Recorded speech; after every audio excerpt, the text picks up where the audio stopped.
International petroleum investment company சம்பந்தப்பட்ட நிதி மோசடி குற்றச்சாட்டில் இருந்து முன்னாள் பிரதமர் ரதஸ்ரீ நஜீப் ரசாக்கும், கருவூலத்துறையின் முன்னாள் தலைமைச் செயலாளர் இர்வான் ஷெரீகார் அப்துல்லாவும் நிபந்தனையுடன் நேற்று விடுதலை செய்யப்பட்டனர்.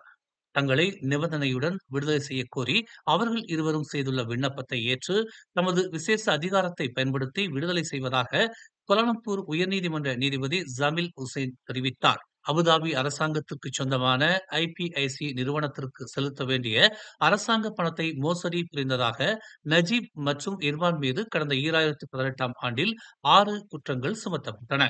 அந்த வழக்கிற்கு தேவைப்படும் முக்கிய ஆவணங்களை தற்காப்பு தரப்பினருக்கு அரசு தரப்பினர் இன்னும் வழங்காமல் இருப்பதால் தங்களை நிபந்தனையுடன் விடுதலை செய்யும்படி நஜீப்பும் இர்வானும் விண்ணப்பம் செய்திருந்தனர். குற்றவியல் சட்டத்தின் 51A பிரிவின் கீழ் அந்த ஆவணங்கள் தற்காப்பு தரப்பினரிடம் சமர்ப்பிக்கப்பட்டிருக்க வேண்டும்.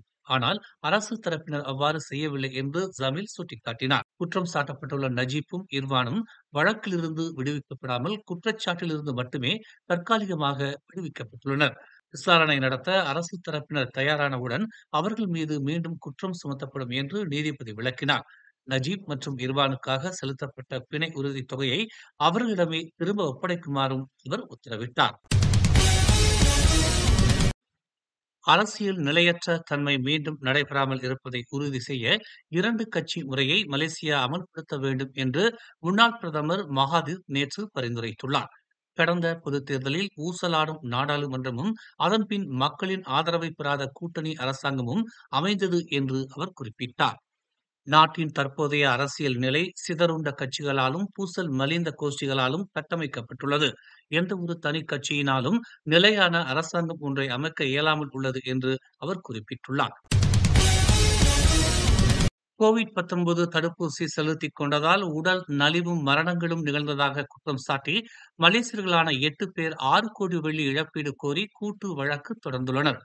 பிரதமர் டதஸ்ரீ அன்வார் இப்ராஹிம், உலக சுகாதார நிறுவனம் இதர 23 நபர்களுக்கு எதிராக இந்த வழக்கு தொடுக்கப்பட்டுள்ளது. இவ்வழக்கில் உலக சுகாதார நிறுவனத்தின் தலைமை இயக்குநர் டெட்ரோஸ் அதானம் கெப்ரியசஸ், முன்னாள் பிரதமர்களான முஹிதீன் யாசின், இஸ்மாயில் சப்ரி யாக்கூப், சுகாதார அமைச்சு, அரசாங்கம் ஆகிய தரப்புகளை பிரதிவாதிகளாக பெயர் குறிப்பிட்டுள்ளனர். இதர பிரதிவாதிகளில் சுகாதாரத்துறை அமைச்சர் ஜுல்கிஃப்லி அமார், அவருக்கு முன்பு அப்பதவியில் இருந்தவர்களான டாக்டர் அடாம் பாபா, கைரி ஜமாலுடீன், உள்துறை அமைச்சரான சைஃபுடீன் நசத்தியூன் இஸ்மாயில், அவருக்கு முன்பு அந்த பதவியில் இருந்த ஹம்சா ஜைனுடீன், கல்வி அமைச்சர் ஃபத்லினா சீடேக், முன்னாள் கல்வி அமைச்சர் ரர்சி ஜீடேன் ஆகியோரும் அடங்குவர்.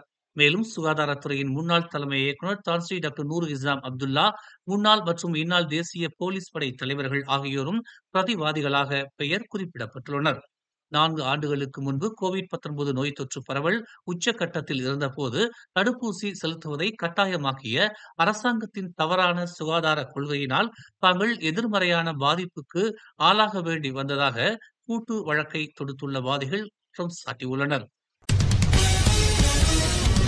பெர்சாத்து மற்றும் பெரிகாத்தான் நேஷனல் ஆகிய 2 கட்சிகளுக்கும் அஸ்மின் அலியை தலைமைச் செயலாளராக பெரிகாத்தான் நேஷனல் தலைவர் முஹிதீன் யாசின் நியமிக்கவிருப்பதாக கூறப்படுகிறது. இது பாஸ் கட்சியில் அதிருப்தியை ஏற்படுத்தியுள்ளது. பெரிகாத்தான் நேஷனலின் தலைமைச் செயலாளர் பதவிக்கு பாஸ் கட்சியின் தலைமைச் செயலாளர் தக்வீனுல் ஹசானை நியமிப்பதற்கு அந்த இஸ்லாமிய கட்சியின் இளைஞர் பகுதி பரிந்துரைத்திருந்தது. ஆனால் அந்த பதவிக்கு அஸ்மின் அலி நியமிக்கப்படவிருப்பது பாஸ் கட்சியில் சலசலப்பை ஏற்படுத்தி உள்ளது என்று தகவல் அறிந்த வட்டாரங்கள் தெரிவித்துள்ளன.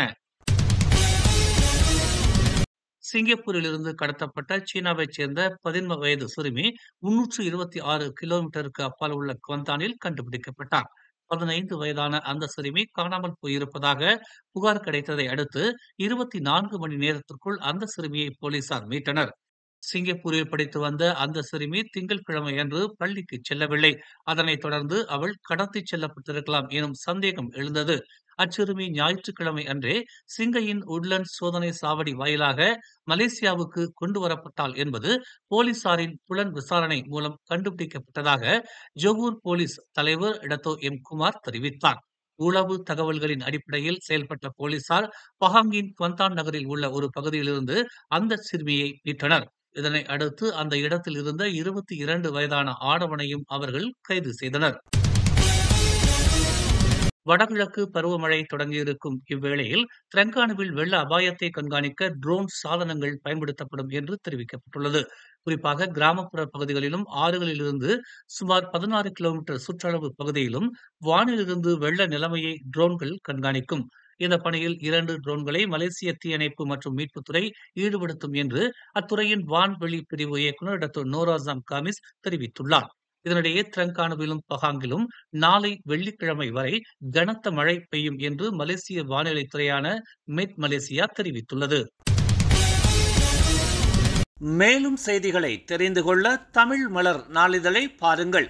உடனுக்குடன் செய்திகளை தெரிந்து கொள்ள தமிழ் மலர் இணையதளம், தமிழ் மலர் செயலி மற்றும் மலர் டிவி யூடியூப் சேனலை வலம் வாருங்கள். எங்களோடு இணைந்திருக்க மலர் டிவியை பதிவு செய்து கொள்ளுங்கள். உறவுகள் மகிழ்ந்திட விருப்பம் மற்றும் பகிர்வு சேவையை சொடுக்கிடுங்கள்.